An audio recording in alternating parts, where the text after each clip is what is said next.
கடந்த 4 வாரங்களாக இடம்பெற்று வந்த ஐநா மனித சபையின் கூட்டத்தொடரின் இறுதி வாரத்தில் ஸ்ரீலங்காவை மையப்படுத்திய தீர்மானம் சற்று முன்னர் நிறைவேற்றப்பட்டிருந்தது.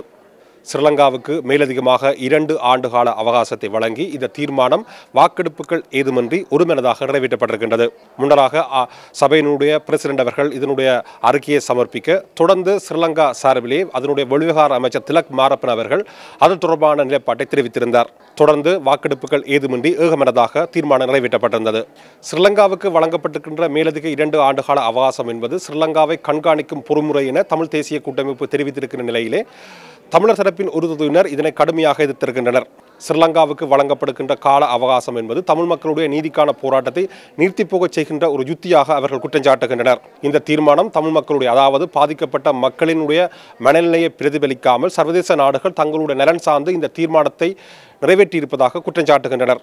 தீர்மானம் நிறைவேற்றப்பட்டதன் பின்னராக ஸ்ரீலங்காவினுடைய அரசு தரப்பு பிரதிநிதிகள் ஊடகங்கள் எதனையும் சந்திக்காமல் பின்கதவால் சென்றுவிட்டனர். ஐபிசி தமிழ் செய்திகளுக்காக ஜெனீவாவிலிருந்து சுதன்ராஜ்.